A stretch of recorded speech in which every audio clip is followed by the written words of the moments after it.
adversário, sim, era um adversário que já joga junto há um bom tempo, muito bons valores individuais, um time com muito boa posse de bola, bem organizado. Nós tínhamos neutralizados algumas inversões de bola que eles fazem, do central, do zagueiro para o externo do lado contrário, diminuindo assim Fagner e Fábio, essa margem deles controlarem essa bola, fazer 1 contra 1. Então nós estivemos bem no jogo nesse aspecto, ganhando segundas bolas, como você mesmo disse. Até a nossa construção foi boa, pelo Cantídio por trás. Já no segundo tempo tivemos um decréscimo, o Bragantino se arriscou mais, entrou no nosso campo e nós começamos a ter dificuldade logo no começo do jogo. Daí nós tentarmos algumas substituições que pudessem potencializar o time, já que nós estávamos mais no campo defensivo. Inclusive, a própria entrada do Arauz é para dar um pouco de posse de bola que estava faltando, como você mesmo disse. O primeiro tempo estava mais, não fácil, mas estava desenvolvendo melhor Gabriel com o Rony, e nós precisávamos de mais um homem ali. Então, a intenção era ter retenção de bola que nós já não estávamos tendo. Com relação ao Anatel, ter um campo aberto um pouco, porque o Bragantino tinha vindo, e nós tínhamos um campo aberto, e velocidade ele tem.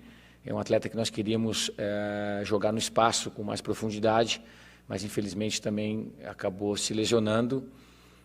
Esperamos que não seja nada de grave, possa voltar rápido, e a terceira substituição foi em decorrência dessa lesão, entrando o Ramiro. Com relação à bola parada, sim, nosso time é um time relativamente baixo, a gente acaba sofrendo um ou outro setor, não vou entrar aqui em méritos técnicos, e a gente tenta equilibrar, treinar, buscar soluções para que seja minimizado esse aspecto. E hoje a gente sofreu, desde o primeiro tempo já tinha passado uma bola e nos complicou porque voltou o Bragantino para o jogo naquele gol. Olá, Silvinho e Yara da Band TV, tudo bem? Eu queria que você falasse um pouquinho para a gente sobre essa dificuldade, né, de vencer em casa do Corinthians, mais uma vez esse tropeço agora de virada. O que você acredita que faltou para o Corinthians hoje? O que aconteceu que tomou essa virada? Qual foi o fator crucial? Sim, primeiro a gente está tentando retomar os nossos resultados na arena.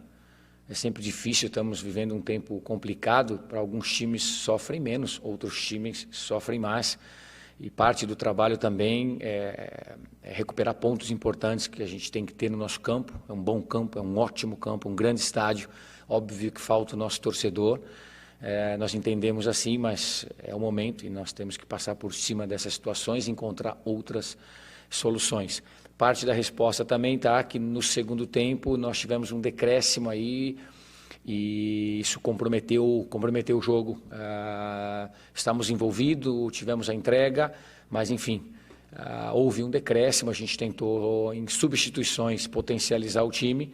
Infelizmente o próprio Natel já disse, teve uma lesão, precisou sair, entrando o Ramiro, enfim, mas faz parte. Nós temos que buscar sempre as soluções.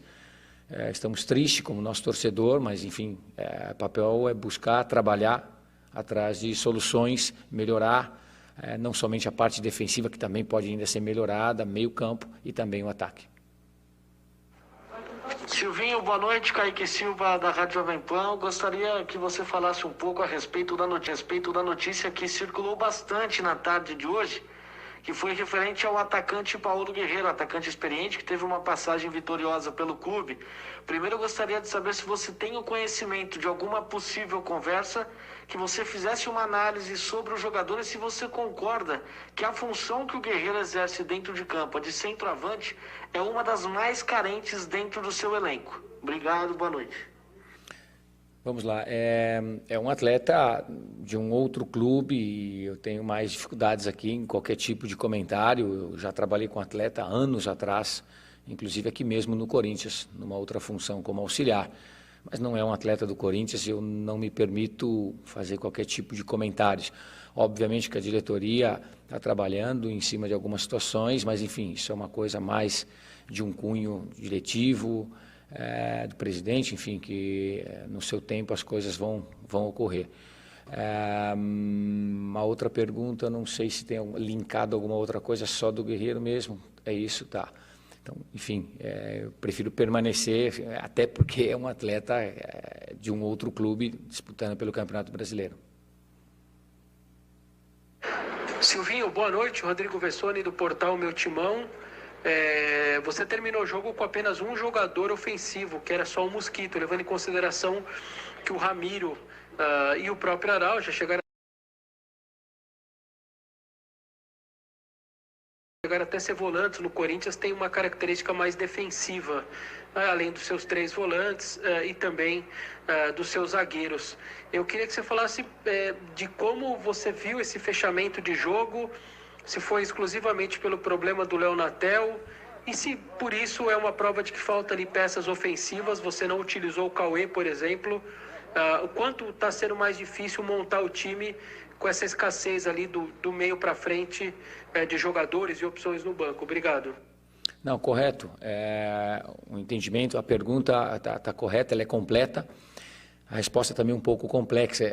Os nossos volantes são os nossos artilheiros hoje. Outro dia o Gabriel fez um gol, o Rony hoje conseguiu fazer o gol. São atletas que nós temos fomentado pisar a área. São atletas que dão bastante sustentação numa zona de meio campo.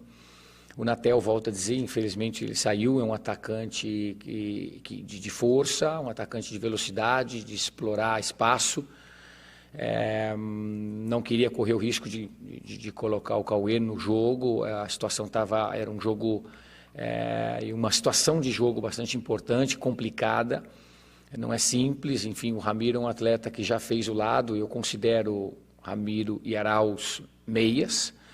Sim, não são o último, não são o terminal, não é o que é de repente Vital e Gustavo, correto, mas são atletas da função, fazem lado de campo, e é o que nós tínhamos ali para tentar, numa situação de sustentação, de segunda bola, de construção em pé, poder chegar no gol adversário, uma vez que a gente acabou perdendo o Natel. O Gustavo por dentro, ele também dava velocidade, mas claro, o Gustavo já vinha de um processo de cansaço de todo o jogo, ainda assim sustentou mais, sofreu algumas faltas, mas a gente perdeu porque é um atleta que já vinha num processo mais cansado durante o jogo. Boa noite, Silvinho. Vinícius Bonadio, da Central do Timão, tudo bom? Silvinho, visto a mesma pergunta anterior, visto a dificuldade realmente do Corinthians de você colocar um atacante na saída do Léo Natel, por não ter o Jô, você também acabou não colocando o Cauê, e visto também a saída do Camacho da equipe, culmina em mais garotos da base subindo para dar apoio ao profissional, ou hoje o Corinthians está dando uma olhada no mercado, está em busca de reforços? Qual é o planejamento? Olha, o planejamento está trabalhando em cima do time, organizando, sendo um time forte, um time que defende bem, que tem uma boa construção e que consiga fazer acabamentos, finalizações. O campeonato é um campeonato duro, difícil, e nós trabalhamos com os atletas que estão aqui já há mais tempo, nós trabalhamos com os atletas jovens. É o que eu digo, eu trabalho com atletas e todos eles para mim não são diferentes. E todos estão sendo aproveitados e todos vão ter o seu tempo. Trabalho, eles é que mostram para nós, como eu já disse, nós passamos o que nós queremos, os conceitos, ideias de futebol, treinamento, didática, levamos para o campo, e o atleta que responde. Muitos absorvem bem as ideias rapidamente, colocam isso nos treinamentos e levam para o jogo. Evidentemente que um momento ou outro existem situações de falhas, mas é do jogo, é normal, faz parte do processo de maturação de todo atleta. E o que nós queremos é fazer um time forte, um time competitivo, um time que realmente defenda bem e jogue o jogo, enfim, e com performance tenha os seus resultados. Para isso nós estamos e queremos trabalhar e vamos buscar soluções. Silvinho, boa noite. Jonas Campos, da TV Gazeta. Eu queria saber a sua avaliação do Luan.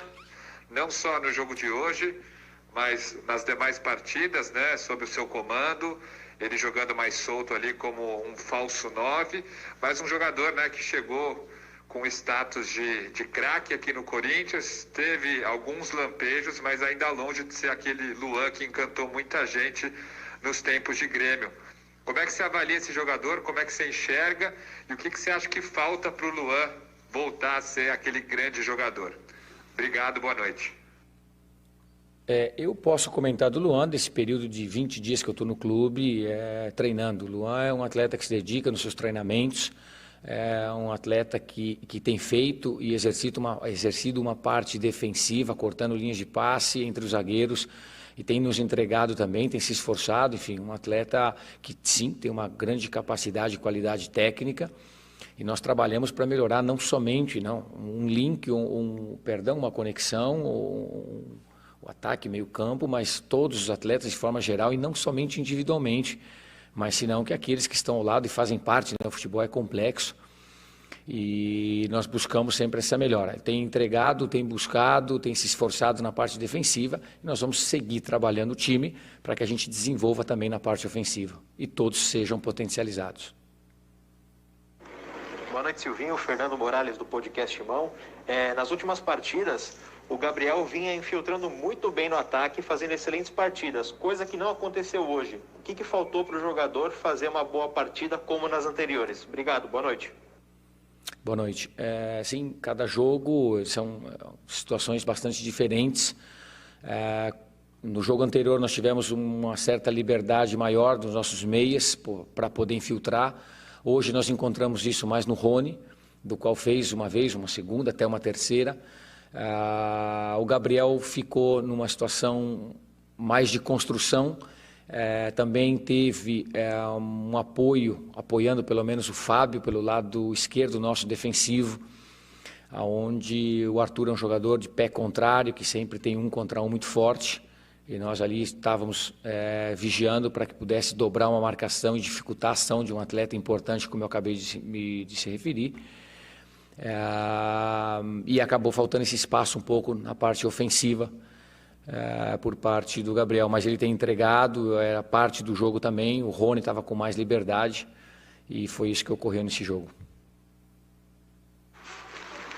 Silvinho, o Corinthians teve 2 jogos aqui dentro da Neoquímica Arena no Campeonato Brasileiro e acabou sendo derrotado nos 2, né? Queria que você falasse sobre como mudar esse cenário para que a casa do Corinthians volte a ser um lugar em que vocês façam bastante pontos no campeonato. E também queria que você comentasse brevemente sobre o João Vitor, né? Que no final do jogo ele acabou tendo um erro. Como fazer para levantar esse jogador? Um abraço. Nós já comentamos sobre essa situação anteriormente. Sim, alguns clubes sofrem mais, outros menos. Estamos vivendo um tempo difícil de pandemia. A gente sofre, sim que sofre. É importante o nosso torcedor, ele ajuda demais. Mas nós temos que buscar soluções. Faz parte, é o momento que todos estamos vivendo. E buscar soluções significa melhorar o nosso rendimento em casa, está correto. E nós vamos buscar essas soluções. Com relação ao João, nós já tocamos nesse assunto também. Alguns atletas mais jovens, faz parte da maturação deles. O jogo é complexo, a gente sempre disse isso e sabe, as decisões e tomadas do atleta são muitas numa partida de futebol. E o João é um atleta que está crescendo, tem grande potencial, faz parte do jogo, as tomadas de decisões, alguns equívocos, os atletas mais velhos também se equivocam. E isso faz parte da maturação de um atleta. Levantar o atleta e o próprio grupo, trabalhar, se dedicar, confrontar situações importantes, reais, e seguir crescendo em treinamentos e em jogos. Silvinho, boa noite. Me permite sair um pouco assim do que foi o resultado hoje, do jogo em si. Queria que você falasse de um atleta especificamente, que é o Fábio Santos, que é um jogador que atua numa posição que você conhece muito bem, como é vestir a camisa do Corinthians nessa posição. Mas eu queria que você falasse dele, se você se enxerga assim um pouco no que é o Fábio Santos, um jogador que é líder, um jogador que é praticamente assim um treinador que joga, né? Um jogador que tem uma liderança muito grande. Você se vê muito no que é o Fábio Santos hoje para o Corinthians, do que você foi na tua carreira como jogador? Obrigado, um abraço. É sempre um prazer falar de um atleta que tem uma carreira muito vitoriosa dentro do Corinthians. Acredito que o momento do Fábio e a construção de carreira dele é um pouco diferente da minha. Eu saí jovem, sempre identificado, evidentemente, com o clube, com títulos, mas eu acabei não tendo esse papel de tanta liderança, porque eu fui jovem e haviam outros líderes mais experientes nos grupos que eu participei no profissional do Corinthians de 95 até a metade de 99. O Fábio tem uma construção muito bonita, mais longa, que chega aí num momento da experiência do atleta, realmente sendo um líder, um atleta muito importante para o nosso grupo. Ele domina a função, ele domina as tomadas de decisões, ele conhece bem o sistema, foi muito bem treinado ao longo da sua carreira, as percepções do atleta são muito boas, tecnicamente um atleta que faz uma boa construção, e ele é muito importante para a gente. Eu fico feliz de tê-lo no grupo, e da liderança e daquilo que ele representa para nós, e evidentemente, com relação à pergunta, assim, saindo do resultado do jogo, enaltecendo essa construção maravilhosa de carreira que ele tem. Um prazer poder ser treinador dele aqui, enfim, e que ele continue brilhando como atleta e futuramente, quando ele decidir, continuar numa carreira ajudando o futebol a crescer em uma outra função. Obrigado, Silvinho, aos repórteres e a todos que nos acompanharam ao vivo aqui pela Corinthians TV.